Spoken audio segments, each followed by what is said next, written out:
Since independence in 1947, India and Pakistan have fought 4 major wars, and in every instance, it was Pakistan that lit the fuse. And every time, India gave a resolute reply, pushing back with overwhelming force and emerging stronger militarily. As tensions hit feverish pitch, let's now take a look at the history of the conflict between the two South Asian nuclear-armed countries.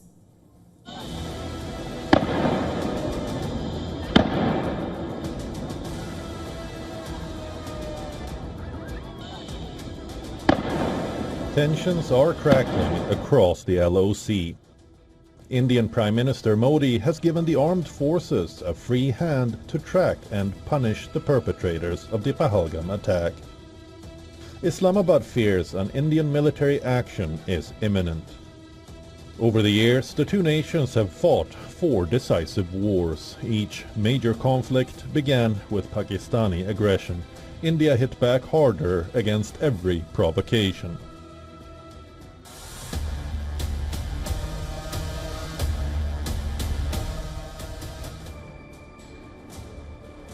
In 1947, in the afterglow of India's independence, Pakistan sent tribal raiders and troops to seize Jammu and Kashmir by force. In a swift and decisive response, India airlifted troops and crushed the invasion to secure the valley.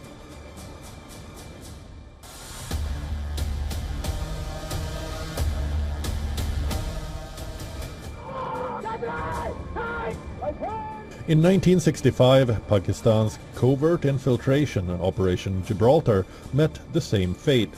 India stormed across the international border, advancing toward Lahore and Sialkot, leaving Pakistan reeling and forced to accept a ceasefire on India's terms.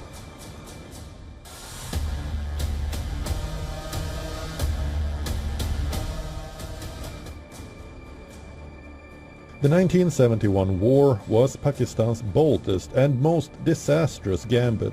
After unleashing genocide in East Pakistan, it launched preemptive airstrikes on India. In just 13 days, Indian forces liberated Bangladesh, forcing Pakistan to acknowledge a humiliating defeat. 90,000 Pakistani prisoners surrendered. India had redrawn the map of South Asia.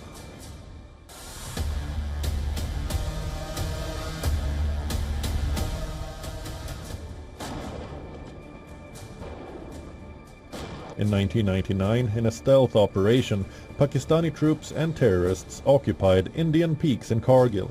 India's military fought grueling battles at impossible altitudes and overwhelming odds to defeat the Pakistani soldiers. Indian armed forces reclaimed every inch of its land. The world saw who the real aggressor was, and Pakistan was once again left isolated and humiliated.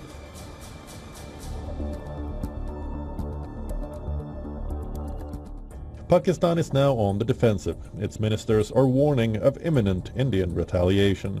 Its military is bracing for consequences. History shows that every time Pakistan has chosen the path of aggression, India has responded with strength, unity, and victory.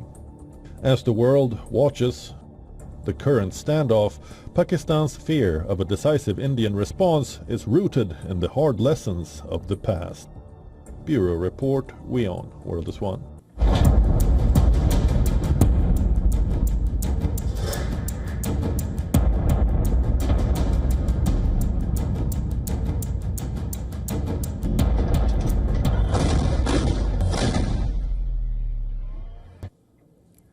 Shifting our focus to Gaza now, Israel is using deadly weapons against defenseless civilians in Gaza. For the first time, the Israeli Defense Force has launched the Bar rocket as a part of an artillery barrage in its war against Hamas.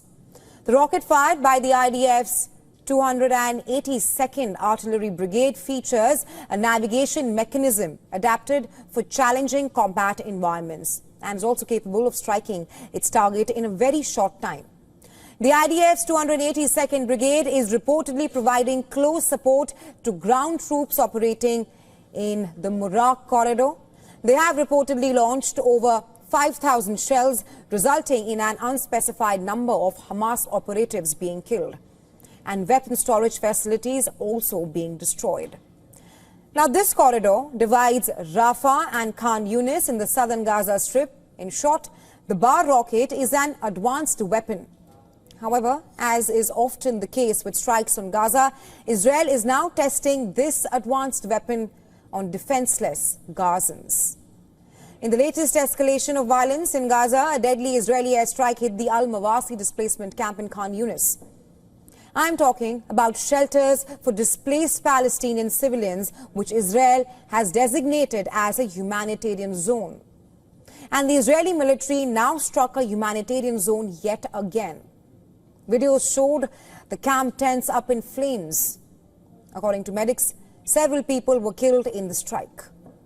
In response to these strikes and the worsening humanitarian crisis in Gaza, United Nations Secretary General Antonio Guterres once again called for irreversible action on the two-state solution between Israel and Palestine. Remember, violence has escalated against Gazans ever since Israel resumed its offensive against Hamas on March 18th. That's after January ceasefire collapsed. Israel has now vowed to keep up the pressure on Hamas until it frees the remaining hostages still held in the Palestinian territory. So far, Israel's offensive on Gaza has killed more than 52,000 Palestinians. In Israel, the families of the Israeli hostages gathered in Jerusalem for the annual memorial ceremony for victims of all these attacks. Family members in the audience heckled in demonstrations as the Israeli Prime Minister Benjamin Netanyahu vowed to bring home all remaining hostages in Gaza. We do not let go of the sacred mission that is to bring all our hostages home, even in this hour. We will keep fighting to destroy Hamas and act in every way possible to bring home all the hostages, the living and the dead as one. Some days ago, Harvard University was suing U.S. President Donald Trump over a $2 billion funding freeze. And now, Harvard University is apologetic after it released internal reports that found evidence of anti-Semitism and Islamophobia on the campus. Here's what happened. Harvard president issued a formal apology after the university released two major reports with troubling findings that indicate widespread anti-Semitism and anti-Muslim bias. The findings are based on the testimony given by hundreds of interviews where students described feeling alienated and pressured to conceal their identity from their peers and educators. That's not all. The findings mark a crucial moment in the school's response to the tensions post the October 7th attack by Hamas on Israel.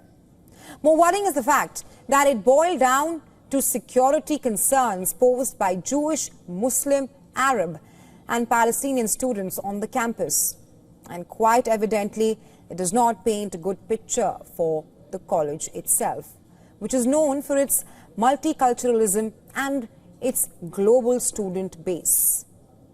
As part of the damage control, Harvard has pledged to review its academic offerings and admission policies, but much of the damage seems to have been done already. For the university itself, it's a delicate time, given the fact that it is under the Trump administration's radar over similar accusations that it has now admitted to. And that's in the aftermath of pro-Palestinian demonstrations over the Israel-Gaza war. Well, last year, two task forces were established to look into the bias at Harvard. And as per the Harvard director, the Gaza conflict fueled long simmering tensions on the university campus, with students feeling targeted or shunned based on their identities. The university is also fighting the U.S. government's withdrawal of billions of dollars in federal funding that is extremely important to its research infrastructure. And the recent findings only act as a double whammy. In its bid to stand its ground, the proposed action from Harvard's end falls short of the White House's demands that the institution end preferences based on race, color, or proxies and implement merit-based policies by August. Not just that, the Trump administration has also demanded that the university audits views of diversity on campus and stops recognizing certain student clubs. This is a deal that Harvard refused to accept back then. And right now, the clock is ticking for the university to overhaul its policies or face a full-blown legal war with the Trump administration.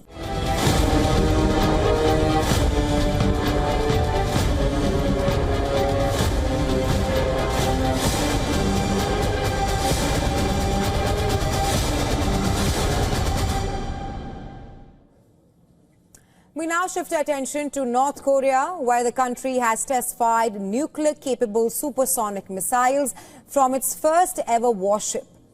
The tests were overseen by its leader, Kim Jong-un, and his daughter. According to the country's official news agency, they also watched tests of the warships, anti-aircraft missile, automatic guns, and electronic jamming guns that took place in the North Korean city of Nampo, located on the country's west coast, which is around 65 kilometers from capital Pyongyang. Last week, North Korea unveiled the 5,000-ton warship named after anti-Japanese fighter Cho-yeon, who is revered in North Korea. The warship is expected to be operational by early next year. Kim Jong-un said that North Korean Navy's next focus will be towards acquiring a nuclear-powered submarine as a measure to increase the country's deterrence capability, adding that he has called for the country to expedite and increase North Korea's nuclear attack capabilities. Amidst escalating tensions with the United States, South Korea and Japan, last month, North Korea for the first time unveiled an under-construction nuclear-powered submarine. In fact, North Korea has at least tested 6 new weapons this year itself, including advanced suicide drones equipped with AI and anti-aircraft missile system. Turkey has been rapidly expanding its military deployment in northern Iraq ever since the Kurdistan Workers' Party or PKK declared ceasefire early last month. A leader of the Iraqi coalition, the Fatah Alliance, says Turkish military deployment in northern Iraq, including Kurdistan, now stretches over 80 locations. The leader adds that this deployment ranges from barracks and outposts to bases with heavy weapons. He claims that Turkish soldiers within the Iraqi borders now exceed 10,000. The Fatah Alliance is a part of the coordination framework that has major influence in Iraq. This coalition of Shia parties claims that after the PKK stopped its armed operations, Turkish forces have strengthened their deployment in at least 12 locations. Just last month, the PKK declared an immediate ceasefire in its insurgency operations against Turkey. The Fatah Alliance says that Turkish movements have since then reached over 140 kilometers and represents a continued reinforcement deep into Iraq. The alliance has called for increased pressure on Turkey to dismantle these military sites, stressing that there is no justification for the Turkish deployment. Ankar's military has been operating in Iraq for years under the pretext of securing its border with Kurdish militant groups, namely the PKK. Over the years, Turkish airstrikes and artillery shelling have killed many civilians in the northern Kurdistan region of Iraq, while Ankara's bases have also been targeted with rocket attacks.